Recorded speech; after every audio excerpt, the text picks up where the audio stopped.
Good morning મારા વાલા મિત્રો, આપ સૌનું ફરીથી મારી યુટ્યુબ ચેનલમાં હાર્દિક સ્વાગત છે. અને આજે હું તમને એન્જિનિયરિંગનો એક સબ્જેક્ટ મેટલ વર્કિંગ પ્રોસેસ ના એક ટોપિક વિશે માહિતી આપીશ, જે ટોપિક છે ફોર્મિંગ પ્રોસેસીસ. તો આજે આપણે ભણીશું what is forming processes and its classification and type of forming processes. તો ચાલો આપણે આગળ વધીએ. તો ફોર્મિંગ પ્રોસેસ શું છે? What is forming process? Forming process, also known as metal forming, is a large set of manufacturing process by which a raw material converted into a product.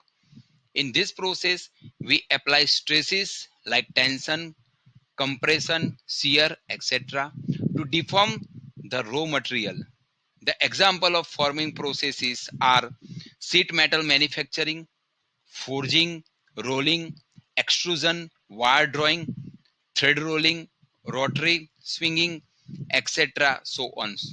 તો forming process એ એક પ્રકારની એવી process છે જેને metal forming process તરીકે પણ ઓળખવામાં આવે છે, અને તે મેન્યુફેક્ચરિંગ પ્રોસેસમાં ખૂબ જ ઉપયોગી છે. આ પ્રોસેસ દ્વારા રો મટીરિયલનું આપણે એક ચોક્કસ પ્રોડક્ટની અંદર રૂપાંતર કરીએ છીએ.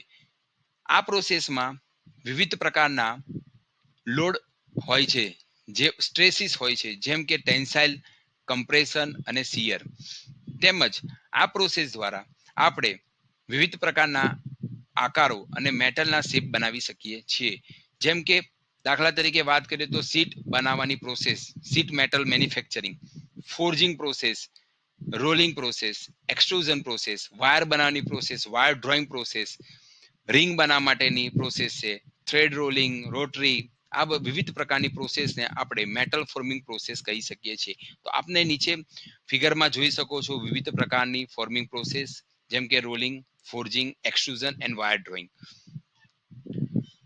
હવે આપણે તેના વર્ગીકરણ, ક્લાસિફિકેશન ઓફ મેટલ ફોર્મિંગ વિશેની વાત કરીએ તો સામાન્ય રીતે મેટલ ફોર્મિંગ એ બે મેઇન ભાગોમાં વિભાજિત કરવામાં આવ્યું છે. One is a bulk deformation process and second is a steel sheet metal working process. So in bulk deforming process, there it is also classified and subclassified into the different four groups: rolling, forging, extrusion and wire and bar drawing process. And a sheet metal working process નું વિભાજન bending, deep and cup drawing, shearing અને વગેરે પ્રક્રિયાઓ હોય છે. તો આપણે પહેલા ડિસ્કસ કરીશું what is bulk forming process. One of the most important forming process is the bulk forming process. This process can be used when the volume ratio of the metal is higher than the surface area. Along with that, the bulk forming process works due to different type of forces. They are the shear force, the combination of tensile and the compressive force. The example of bulk forming process are mentioned below.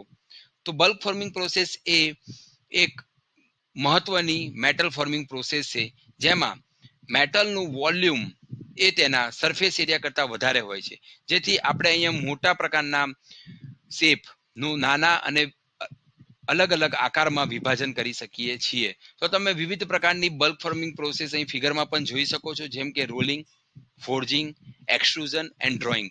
ચલો આપણે દરેક process વિશે થોડું સમજીએ. તો પહેલી process છે rolling process. Rolling is one of the most useful process of forming. It falls under the bulk forming process. The rolling process consists of two or more rollers in a combination of with the metal plate. In regards to the rolling process, the metal plates are passed between the combination of two and more than two rollers to make the metal plates thin and smooth surface finishing. તો rolling process એ basically metal forming process છે અને મેજોરિટલી used થતી આ process છે, જેમાં બે કે તેથી વધુ રોલર્સનો ઉપયોગ કરવામાં આવે છે અને જેના આધારે આપણે એક પ્લેટનું મોટા ઇંગોટનું પ્લેટમાં રૂપાંતર કરી શકીએ છીએ, એ પણ સારી સરફેસ ફિનિશિંગ સાથે. Apart from that, The roller can be used in the rolling process, rotate either in the same direction or in the opposite direction with respect to the other rolls. આ rolling પ્રોસેસમાં બે roller use થાય છે, તેમજ તેનાથી વધુ બી roller use થાય છે, અને તે કાં તો એક સેમ દિશામાં બી ફરતા હોય છે, કાં તો તે એકબીજાની ઓપોઝિટ દિશામાં પણ રોટેશન કરતા હોય છે. The main purpose of this rolling process is to reduce the thickness of the metal plate. તો મેઇન આ રોલિંગ પ્રોસેસનું ઉપયોગ છે કે તે મેટલ પ્લેટનું થિકનેસમાં ઘટાડો કરવો. In the forming process metal is not remove. તો આ પ્રોસેસમાં મેટલનો કોઈ લોસ કે રિમૂવ થતી નથી. Hence, before the rolling process starts, less with the metal is taken with respect to the necessity, as the after rolling process with is increased due to the pressing and decreasing the thickness. તો આ rolling process દરમિયાન આપણાને તેના થિકનેસમાં ઘટાડો અને તેની વિથમાં વધારો જોવા મળે છે. હવે આપણે વાત કરીશું એક્સટ્રુઝન પ્રોસેસ. તો તમે ફિગરમાં જોઈ શકો છો, the extrusion process is much different from the other process. In this process, the metal is heated at a higher temperature. Then the metal is pressed by the compressive force of the die. The die has an opening through which the heated metal flow at the time of passing by ram. Hence, the proper shape can be made. તો extrusion process એ બીજા forming process કરતા અલગ છે, જે તમે ફિગરમાં જોઈ શકો છો. આ પ્રોસેસમાં એક મેટલના ઇંગોટ કાં તો બ્લોકને આપણે ચોક્કસ તાપમાન ઉપર ગરમ કરવામાં આવે છે. ત્યારબાદ તેને કમ્પ્રેસિવ ફોર્સ દ્વારા પ્રેસ કરી તેને એક ચોક્કસ આકાર કાં તો શેપમાં ડાયમાંથી પસાર કરવામાં આવે છે, જે ડાયમાં એક ચોક્કસ આકાર આપેલો છે, જે આપણને પ્રોડક્ટના આકાર પ્રમાણે હોય છે. In the extrusion process, the metal is heated so much that is become a like fluid. તો જે આમાં મેટલ લેવામાં આવે છે તેના ઇંગોટને આપણે એક પ્રોપર ચોક્કસ તાપમાને હીટિંગ કરવામાં આવે છે, જેથી તે રેડ હોટ ઝોન કન્ડિશનમાં આવી જાય છે, જેથી આપણે ઇઝીલી ઓછા લોડથી અને મેટલના શેપને ઇઝીલી એચીવ કરી શકીએ છીએ. તો આ એક એક્સટ્રુઝન પ્રોસેસ છે. થર્ડ પ્રોસેસ છે forging process. Forging is the process by which the metal can be heated at a very high temperature. This forging process can be used to give a particular shape to the metal. It is usually work due to the compressive force. તો forging process થી તમે figure જોઈ શકો છો left hand side પર. તો એક ચોક્કસ શેપ નો આકાર મેળવી શકાય છે, અને આ પ્રોસેસમાં કમ્પ્રેસિવ ફોર્સનો ઉપયોગ થાય છે, અને ડાયની અંદર જે આકાર હોય છે તે આપણને એચીવ થાય છે. At the first the metal is heated at a very high temperature. Then this metal is placed in the die. After that, the compression force is given to the heated metal, as the metal can get the shape of the die by deformation with the help of the force that is given by the hammer or the other piece of the device to the metal. Hence, the metal takes its shape by deformation. તો આમાં મેટલનો જે આકાર જોઈએ છે એ મેટલના deformation દ્વારા અને એક compressive force જે ડાઈ કાં તો હેમર દ્વારા આપી આપણે આકાર મેળવી શકીએ છીએ. તો જે પ્રોસેસથી કરીએ છીએ એ પ્રોસેસને ફોર્જિંગ પ્રોસેસ કહીએ છીએ. લાસ્ટ છે wire drawing process. It is a kind of extrusion process but not exactly. Here wire shape die is used. The workpiece is passed through the die and take the cross section of the die opening and is pulled the process. તો ફિગરમાં જોઈ શકો છો કે ડાયનો ઉપયોગ કરીને વાયરનું ખેંચી તેને wire બનાવવાની પ્રોસેસને વાયર ડ્રોઈંગ પ્રોસેસ કહેવામાં આવે છે. હવે સેકન્ડ ગ્રુપની વાત કરીએ તો sheet metal forming process. Another important forming process of forming process, this sheet forming process work due to the either the tensile force or the shear force. Usually this force can be used in the hydraulic press or in order to produce the product from the sheet. However, the sum of more steps is squeezing, bending and so on are also included in this process. તો આ sheet metal forming process છે, જેમાં આપણે સામાન્ય રીતે એક hydraulic પ્રેસની મદદથી આપણે એની પર ટેન્સાઇલ કાં તો અલગ શિયર ફોર્સ આપી તેને આપણે શેપ એચીવ કરી શકીએ છીએ. In this process no material is added or remove.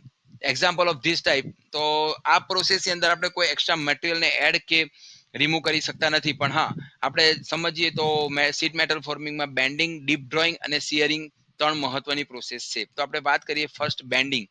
Bending is the process of forming wherein angle is used in order to press by the compressive force of the metal plate that helps the material to be bent in a particular angle so that the plate can get its necessary shape. The shape of the angle usually look like either the English letter U and V.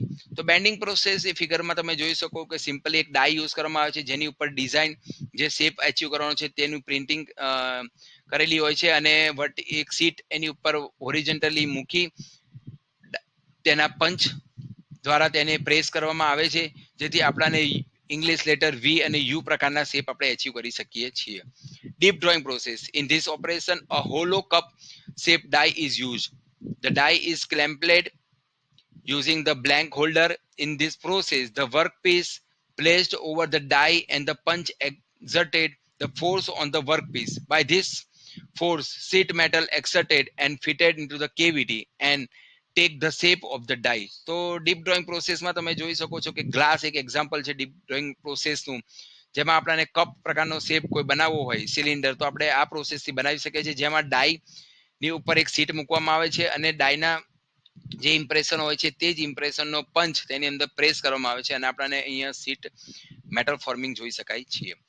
Third process is shearing. In this process, the metal sheet is a cantilever in position and the punch coming from the top exerted the force on the cantilever position of the sheet. તો shearing process એ આગળની બે process કરતા થોડી અલગ process છે. અહીંયા seat metal એક cantilever પોઝિશનમાં છે જે તમે ફિગરમાં જોઈ શકો છો. ડાઈથી થોડી બહાર આ સીટને રાખવામાં આવે છે અને જે ઉપર એક પંચ દ્વારા તેને એક એંગલ ઉપર રાખી તેને કટ કરવામાં આવે છે. તો આ પ્રોસેસ આપણે કટિંગ ઓપરેશન પણ કહી શકીએ છીએ જે રોલિંગ મિલ કર્યા બાદ કોલ્ડ રોલિંગમાં શિયરિંગ પ્રોસેસ એ ઉપયોગી છે. તો આ જો આપણે એક બેઝિક આજે સ્ટડી કરી મેટલ ફોર્મિંગ પ્રોસેસીસ અને વિવિધ મેટલ ફોર્મિંગ પ્રોસેસીસ શું છે એના વિશે બેઝિક માહિતી મેળવી છે. હોપ તમને આ યુઝફુલ થયો હોય વિડીયો.